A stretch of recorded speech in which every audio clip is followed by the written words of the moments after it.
नमस्कार, RN news देख रहे हैं आप। मैं हूं आपके साथ पल्लवी सिंह। राजस्थान की खबरों की शुरुआत करेंगे। आपको बता दें, नववर्ष पर करौली की भड़की हिंसा के बाद अब हालात भले ही सामान्य हो गए हैं, लेकिन इसी पर अब सियासत थमने का नाम नहीं ले रही है। दरअसल करौली हिंसा को लेकर बीजेपी ने राजभवन का दरवाजा खटखटाया है। बीजेपी ने राज्यपाल से मांग की है कि वो इस मामले में राज्य सरकार को सख्त निर्देश दें और डीजीपी को तलब किया जाए। इस दौरान बीजेपी प्रदेश अध्यक्ष सतीश पूनिया ने कहा है कि सरकार ने करौली को तुष्टीकरण की प्रयोगशाला बना दिया है। उपनेता प्रतिपक्ष राजेंद्र राठौड़ और राज्यसभा सांसद डॉक्टर किरोड़ी लाल मीणा भी गहलोत सरकार पर जमकर बरसते नजर आए। बता दें कि दंगों की आग में सुलगा करौली अब शांति की राह की तरफ बढ़ रहा है, लेकिन सियासत जोर पकड़ती नजर आ रही है। बीजेपी ने सोमवार को इस मसले को लेकर राजभवन में कूच किया है। बीजेपी के 18 सदस्यीय प्रतिनिधिमंडल ने राज्यपाल कलराज मिश्र से मुलाकात भी की। बीजेपी प्रदेश अध्यक्ष सतीश पूनिया ने कहा है कि करौली दंगे ने कांग्रेस के तुष्टीकरण का नकाब उजागर कर दिया है। कांग्रेस की नीयत और नीति सबके सामने आ गई है।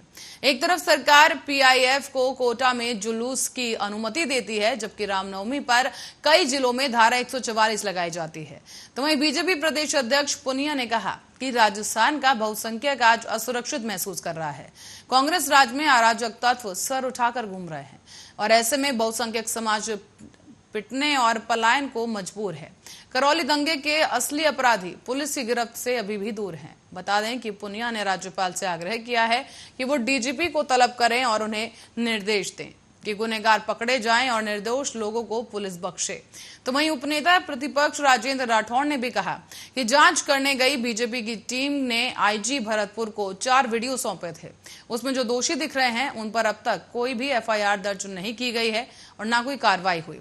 दंगों की आग में अपना सब कुछ गंवा चुके लोगों की भी एफआईआर दर्ज नहीं की जा रही। राजेंद्र राठौड़ ने कहा है कि अब तक 156 गिरफ्तारी हुई है, सभी एक ही वर्ग के लोग पकड़े गए हैं। राठौड़ ने सीएम गहलोत पर भी हमला बोला। कहा कि वो कहते हैं कि उत्तेजित नारों की वजह से दंगा भड़का और बीजेपी कांग्रेस सरकार की इस नादिरशाही को बर्दाश्त नहीं करेगी।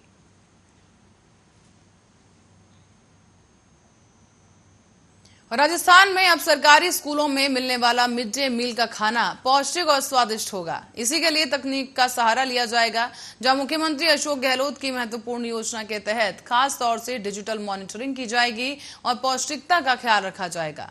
सरकारी स्कूलों में परोसे जाने वाले मिड डे मील की गुणवत्ता बनाए रखने के लिए सरकार अब तकनीक का सहारा ले रही है। बता दें कि इसके लिए राजस्थान में नया पायलट प्रोजेक्ट शुरू किया जाएगा और इसे फिलहाल जयपुर से 186 ब्लॉक से शुरू किया गया है। शिक्षा मंत्री डॉक्टर बीडी कल्ला ने यह कहा है कि सरकारी विद्यार्थियों को हफ्ते में 2 दिन दूध सप्लाई करने का कार्यक्रम जल्द शुरू होगा। सभी स्कूल प्रिंसिपल्स को मिड डे मील में वितरण से पहले उसे चख कर उसकी गुणवत्ता की जांच करनी चाहिए। डॉक्टर कल्ला ने शिक्षकों की स्थानांतरण नीति पर भी कहा है कि विभाग को इसी ओर से तैयारी कर लिया गया है और जल्द ही इसे लॉन्च भी कर दिया जाएगा। तो वहीं प्रदेश में शिक्षा संकुल में शिक्षा मंत्री डॉक्टर बीडी कल्ला ने शिक्षा विभाग और वर्ल्ड फूड प्रोग्राम के संयुक्त तत्वावधान में आयोजित किए गए कार्यक्रम में मिड डे मील योजना में कार्य कर रहे कुक और कम हेल्पर को टैबलेट वितरित किए जाएंगे। उनके प्रशिक्षण के लिए एक ऐप भी लोकार्पण किया जाएगा और इस दौरान डॉक्टर कल्ला ने कहा है कि इस ऐप के जरिए 9 अध्यायों में से इस माध्यम से अब सरकारी विद्यालयों में मिड डे मील पकाने वाले कुक कम हेल्पर को प्रशिक्षित किया जाएगा। बता दें कि इसके तहत अब हाथ धोना, रसोई में सफाई रखना, भोजन बनाने वाले बर्तनों को साफ रखना, कीटाणुओं से खाने को बचाना और खाने को सही तरीके से पकाना, भोजन बनाने की बाद और कचरा प्रबंधन जैसी तमाम बातें इसमें शामिल होंगी, जिसके बारे में जागरूक और प्रशिक्षित किया जाएगा ताकि सरकारी स्कूलों में अध्ययनरत विद्यार्थियों को पौष्टिक और संतुलित आहार दिया जा सके।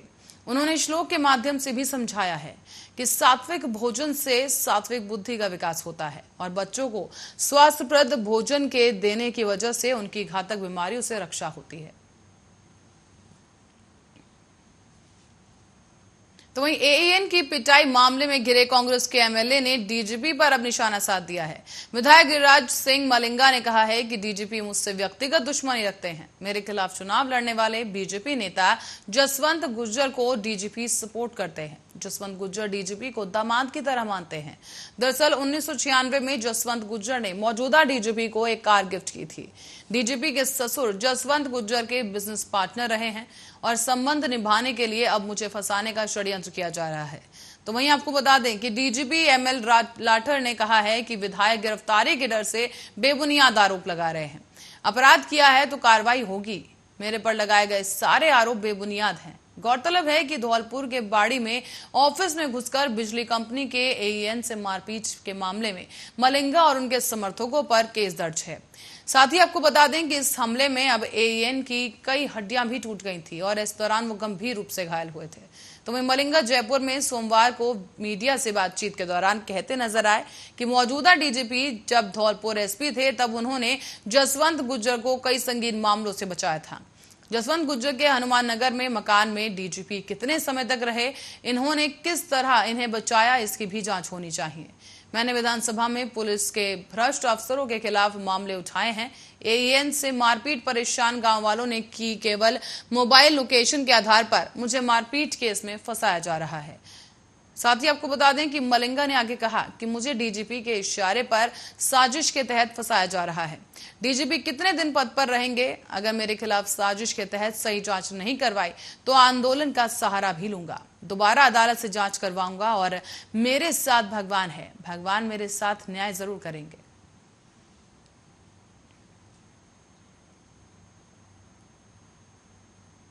वहीं लाखों रुपए की रिश्वतखोरी के मामले में हत्थे चढ़े बायोफ्यूल अथॉरिटी के सीईओ सुरेंद्र सिंह राठौर के प्रकरण में एक के बाद एक बड़े खुलासे हो रहे हैं। दरअसल 5 लाख रुपए की रिश्वत लेते पकड़े गए सुरेंद्र सिंह राठौर की पहुंच भी काफी ऊपर तक थी और यही वजह थी कि राजस्थान सरकार ने सुरेंद्र सिंह राठौर को आईएएस बनाने के लिए यूपीएससी की फाइल भेज दी थी और एक बार नहीं बल्कि 3 बार राज्य सरकार की ओर से यूपीएससी को फाइल भेजी गई थी, लेकिन तीनों ही बार यूपीएससी ने राज्य सरकार की फाइल को खारिज कर दिया।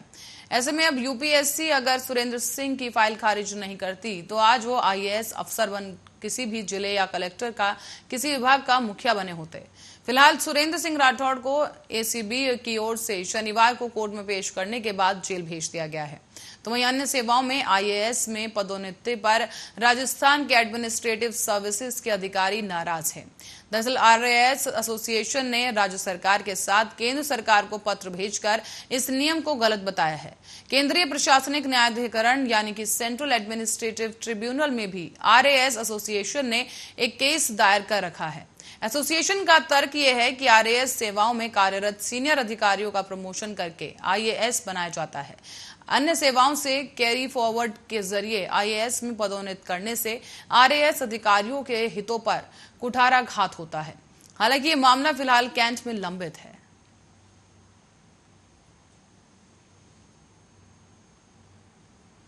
ग्रामीण विकास और पंचायती राज मंत्री साथ ही जिला प्रभारी मंत्री रमेश चंद मीना पंचायत समिति कामा में हैं, जहां पर जन सुनवाई के दौरान उन्होंने अधिकारियों को आम लोगों की समस्याओं का समय के साथ ही निस्तारण करने के निर्देश दिए।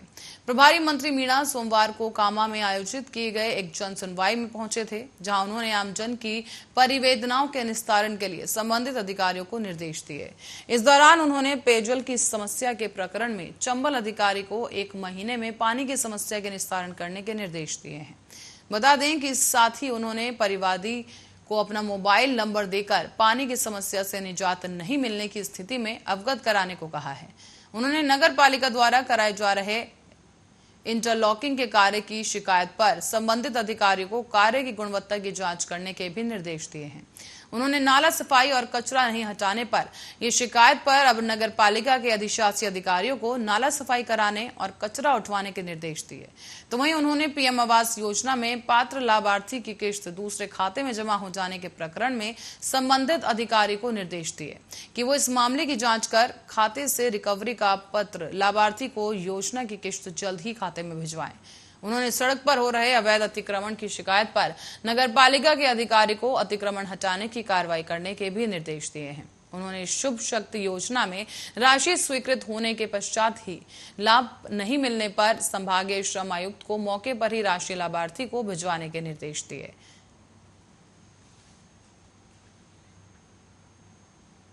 तो वहीं प्रदेश भर के 25,000 कोविड स्वास्थ्य सहायकों का धरना आज भी जारी है। जयपुर के शहीद स्मारक पार्क पर दिए जा रहे इस धरने में धरना स्थल पर बीजेपी सांसद किरोड़ी लाल भी पहुंचे।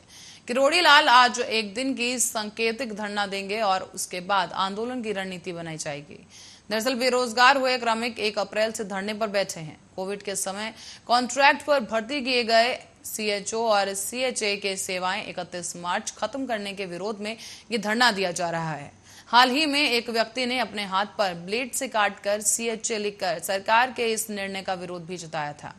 बता दें कि सीएचए संघर्ष समिति के पदाधिकारियों का कहना है कि उन्हें संविदा कर्मियों के रूप में शामिल किया जाए, वेतन में बढ़ोतरी करते हुए फिर से उन्हें लगाया जाए। साथ ही सीएचए के अभ्यर्थियों का यह भी कहना है कि 31 मार्च से हम सबकी सेवाएं अचानक से समाप्त कर दी गई, जबकि हम कोविड स्वास्थ्य सहायक पिछले सालों से लगातार कोरोना, मलेरिया, डेंगू और टीकाकरण में आमजन की सेवाएं करते आ रहे हैं।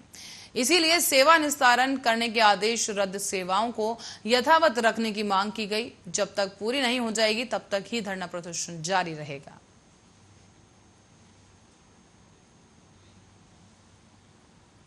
और शिक्षा मंत्री डॉक्टर बीडी कल्ला ने सोमवार को धरणीधर मंदिर के पास जनता क्लिनिक भवन निर्माण कार्य का शिलान्यास कर दिया है।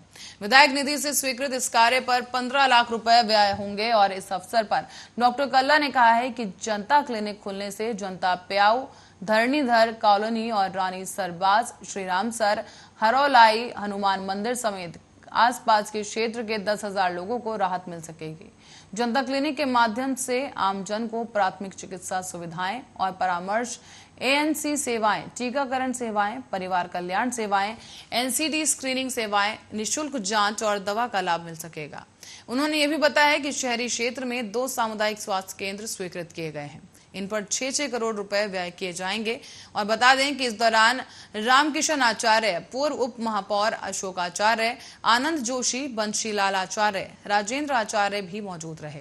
तो वहीं दूसरी ओर शहरी जल योजना के तहत बेनीसर कुआं के जीर्णोद्धार और नए नलकूप निर्माण कार्य का उद्घाटन मंत्री कल्ला ने किया है। साथ ही आपको बता दें कि इस काम पर 75.97 लाख रुपए खर्च हुए। तो वहीं शिक्षा मंत्री डॉक्टर बीडी कल्ला ने सोमवार को ही पवनपुरी स्थित अपने आवास पर आम जनता से मुलाकात की और साथ ही उनकी परिवेदनाओं को सुना। आमजन ने बिजली, पानी, सड़क, सीवरेज जैसी तमाम समस्याओं के निस्तारण के लिए परिवेदनाएं दी और इस दौरान डॉक्टर कल्ला ने दूरभाष पर संबंधित अधिकारी को त्वरित ही समाधान के निर्देश दिए हैं। साथ ही शिक्षा मंत्री डॉक्टर कल्ला ने पंडित राजेंद्र किराड़ू के सानिध्य में होने वाले विष्णु गोपाल महायज्ञ के बैनर का भी विमोचन किया है।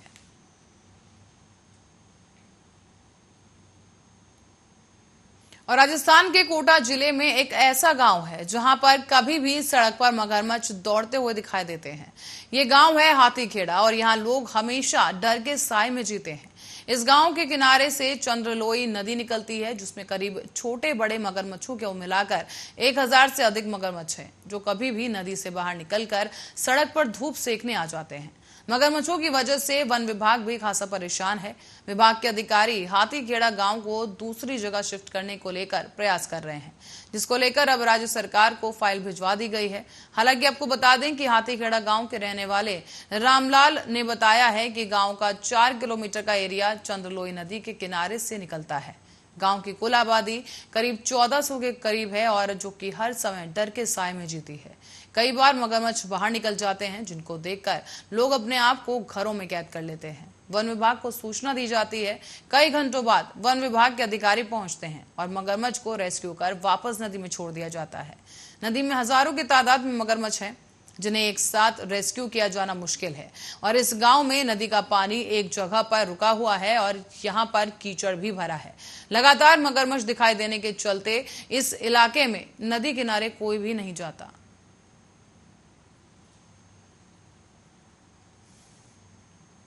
बढ़ेंगे अगली खबर की ओर, जहां पूर्वी राजस्थान का द्वार कहलाने वाले भरतपुर जिले में पानी की किल्लत लंबे समय से जारी है।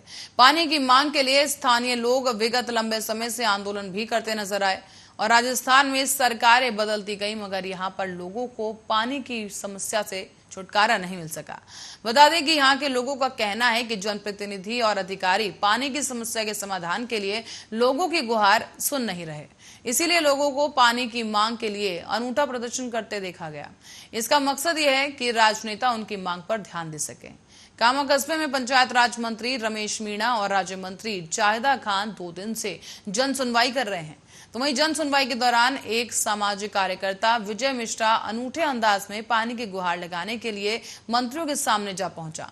ये शख्स दंडवत परिक्रमा लगाते हुए इस व्यक्ति ने मंत्रियों के पास जन सुनवाई में गुहार लगाई है। फिर उसने वहां पर पानी की मांग के लिए मंत्रियों को ज्ञापन सौंपा। हालांकि दंडवत परिक्रमा लगाते हुए मंत्रियों के सामने जब जन सुनवाई में वो व्यक्ति पहुंचा तो पुलिस ने भी रोकने का प्रयास किया।